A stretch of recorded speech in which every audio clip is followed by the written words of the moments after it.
बिस्मिल्लाहिर्रहमानिर्रहीम। Welcome back to जनाब foods. हमेशा की तरह एक नई सी यूनिक सी और इंतहाई आसान और सस्ती सी रेसिपी के साथ। आज की रेसिपी को आप इफ्तारी में चाहें तो भी बना सकते हैं, और अगर आप इसको सहरी में चाहें तो सहरी के लिए भी परफेक्ट रेसिपी होगी। इसमें हम यूज़ करेंगे सूजी का, और सूजी हर लिहाज से हर एज के लिए परफेक्ट डाइट है, कंप्लीट डाइट है। इस रेसिपी की तैयारी के लिए कोई बहुत ज़्यादा इंग्रेडिएंट्स की ज़रूरत नहीं होगी, बल्कि हर वो चीज़ जो कि आपके किचन में हर वक्त मौजूद होती है सिर्फ और सिर्फ वही यूज़ होगी। वीडियो को स्किप मत कीजिएगा, बल्कि एक एक स्टेप, एक एक मिनट जो है वीडियो का बहुत ही इंफॉर्मेटिव है। अगर आप भी ऐसी ही यूनिक सी और मज़े की रेसिपी को घर पे बनाकर इंजॉय करना चाहती हैं तो उसके लिए वीडियो को फुल देखिएगा, ताकि जब आप इसको बनाना चाहें तो एज इट इज़ आपकी रेसिपी बन के तैयार हो और आप भी उस टेस्ट से लुत्फानंदोज हो सकें जो कि बनाया गया है। रेसिपी पसंद आने की सूरत में हौसला अफजाई के लिए चैनल को सब्सक्राइब करती जाएं, वीडियो को लाइक कीजिए और साथ ही साथ कमेंट बॉक्स में अपनी राय का इजहार भी जरूर कीजिएगा कि ये सस्ती सी और आसान सी रेसिपी आपको कैसे लगी। इस रेसिपी की तैयारी के लिए सबसे पहले मैंने पैन में 1 चम्मच के बराबर ऑयल लिया। आप ऑयल या घी जिस चीज़ को भी चाहे यूज़ कर सकते हैं। उसमें डाला आधा चम्मच जो है ज़ीरे का। जैसे ही ज़ीरा भुनने की खुशबू आना शुरू हो गई तो उसमें डाल दिया 1 कप के बराबर पानी। पानी सिर्फ गर्म होने का वेट करना है, बॉयल आना ज़रूरी नहीं। तो उसमें मैंने डाल दिया वही वाला 1 कप मेजर करते हुए सूजी का, और साथ ही साथ आधा चम्मच मैंने उसमें डाल दिया नमक का। और सूजी जो है वो फ़ौरन से पानी को अपने अंदर सोख कर लेगी, फूलना शुरू हो जाएगी। जैसे ही बिल्कुल खुश्क हो जाए फ्लेम को ऑफ कर दीजिएगा। उसको रख दिया है मैंने ठंडा होने के लिए। उसके बाद मैंने लिए हैं बॉइल्ड आलू, जिनको अच्छे से ग्रेट कर लूँगी। आलू मैशर हो तो मैशर के साथ इसको अच्छे से मैश कर लीजिए, ताकि आलू की जो गुठलियाँ वगैरह हैं वो बाकी ना रहें। सारे आलू को मैश कर लेने के बाद फिर से मैंने लिया है एक पैन, जिसमें एक छोटे साइज़ का प्याज सिर्फ 1 चम्मच ऑयल में इसको ब्राउन करेंगे। साथ ही मैंने लिया है एक लहसुन की जवा, और उसको भी हम इसी में बारीक ग्रेट कर लेंगे। और लहसुन के और जो है प्याज का जब ऑयल पे फ्राई किया जाता है और किसी चीज़ में ऐड किया जाता है तो वो जो टेस्ट होता है बहुत ही यूनिक होता है और बहुत ही अट्रैक्ट करता है। साथ ही जैसे ही प्याज और जो लहसुन है वो उसको अच्छे से ब्राउन करना है, बिल्कुल भी लाइट ब्राउन नहीं करना। प्याज भी अच्छे वाला ब्राउन हो जाए और जो लहसुन है वो भी अच्छे वाला ब्राउन हो जाए, तो फिर उसके बाद हम अपने बाकी इंग्रेडिएंट्स को इसमें ऐड करेंगे। बहुत सारी छोटी छोटी टिप्स को, छोटी छोटी ट्रिक्स को आप लोगों के साथ शेयर किया जाता है। इसलिए अगर आप मज़े की रेसिपी को बनाना चाहते हैं तो उसके लिए वीडियोस को लाजमी पूरा देखा कीजिए, ताकि जब आप बनाएं तो एज़ इट इज़ ही आपकी रेसिपी पसंद आए। अदरवाइज़ आप जब स्किप करके देखते हैं तो उसमें से बहुत कुछ बताया गया हुआ स्किप हो जाता है। जब आप रेसिपी को बनाना चाहती हैं तो फिर एज़ इट इज़ नहीं बनती, तो ऐसा लगता है कि जैसे शेयर करने वाले ने अच्छे से तरीका नहीं बताया।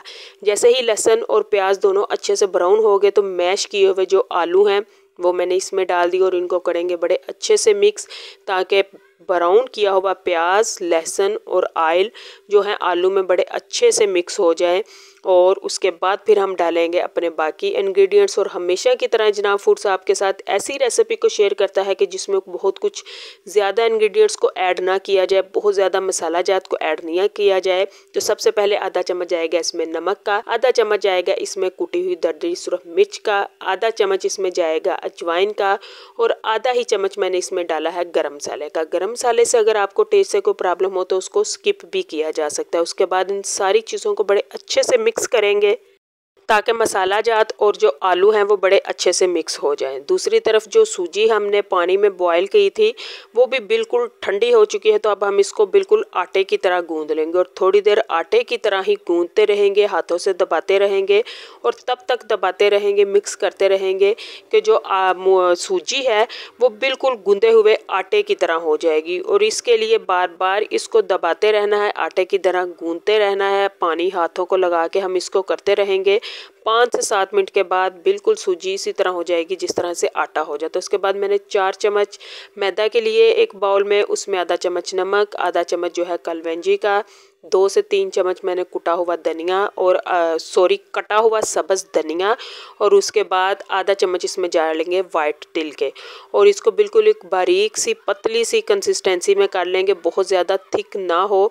उसके बाद जो हमने सूजी को आटे की तरह गूंदा है, इसको बिल्कुल एक रोटी की तरह बेल लेंगे, और रोटी की तरह बेल लेने के बाद इसके जो चारों किनारे हैं जो गोलाई शेप के हैं उनको हम कट कर लेंगे, और उसके बाद जो बाकी हमें अंदर वाला स्क्वायर वाला पीस मिलेगा और उसकी फिर से हम दोबारा से कटिंग करेंगे। जो हमने बैटर तैयार किया है मैदे के साथ पतला सा, उसका फ़ायदा हमें इसकी फ्राइंग में होगा कि उसकी वजह से हमारी जो रेसिपी है बहुत क्रिस्पी बनेगी, और दूसरा जो सूजी का हमने आटा बनाया है वो अपने अंदर ऑयल को बहुत ज़्यादा अब्जॉर्ब नहीं करेगा, बल्कि आप देखिएगा जितनी क्वांटिटी में आपने ऑयल डाला होगा रेसिपी की तैयारी के बाद ऑयल की क्वांटिटी उतनी ही होगी। कटिंग के बाद हमें जो चौकोर पीस मिला है इसमें हम रखेंगे थोड़ी सी जो हमने आलू की तैयारी की थी ऑयल में फ्राई करके, वो वाले मटेरियल की थोड़ी सी क्वांटिटी रखेंगे, और उसके बाद इनके किनारों को अपोजिट साइड से मुखालिफ सिमत से पकड़ के इन दोनों को, चारों किनारों को हम इस तरह से जोड़ लेंगे, और जो दूसरे किनारे होंगे इस तरह से हल्का सा हम दबाएंगे और वो आपस में बिल्कुल चिपक जाएंगे, और उसके बाद हम करेंगे दरमियान में से इसको इस तरह से थोड़ा सा प्रेस। तो ये देखिए इतनी खूबसूरत सी हमारी रेसिपी की जो शेप है फाइनल वो तैयार हुई है। इसके बाद हमने सबको तैयार कर लिया, और जो मैंने बिल्कुल पतला सा एक बैटर बनाया था उसमें हम इसको डिप करेंगे, और ऑयल को फुल गर्म कर लेने के बाद फ्लेम को बिल्कुल मीडियम कर देंगे और इसमें हम फ्राई करेंगे। ये रेसिपी बहुत जल्दी फ्राई नहीं होगी बल्कि थोड़ा सा टाइम टेकिंग है, लेकिन फ्लेम को मीडियम रखते हुए थोड़ी थोड़ी देर बाद इनकी साइडों को, किनारों को चेंज करते हुए फ्राई कर लीजिएगा, और ये बहुत ज़्यादा ऑयल को अपने अंदर एब्जॉर्ब नहीं करेगा और ना ही ऑयल का कलर चेंज होगा। ऐसी मज़े की ये रेसिपी बनेगी और बिल्कुल ड्राई, खुश्क और क्रिस्पी होगी कि आपको हर रोज़ इसको बनाने की फरमाइश आएगी। गोल्डन ब्राउन करने तक फ्राई कीजिएगा और उसके बाद इंजॉय कीजिएगा, और फीडबैक लाजमी भेजिएगा कि जनाब फूड्स की आज की यूनिक सी रेसिपी आपको कैसी लगी, जो कि यूनिक होने के साथ साथ हेल्दी भी है हर एज के लिए। रेसिपी को खुद भी इंजॉय कीजिए और अपने फैमिली फ्रेंड्स के साथ भी लाजमी शेयर कीजिए ताकि वो भी ऐसी मज़े की और यूनिक सी रेसिपी से मुस्तफ़ीद हो सकें।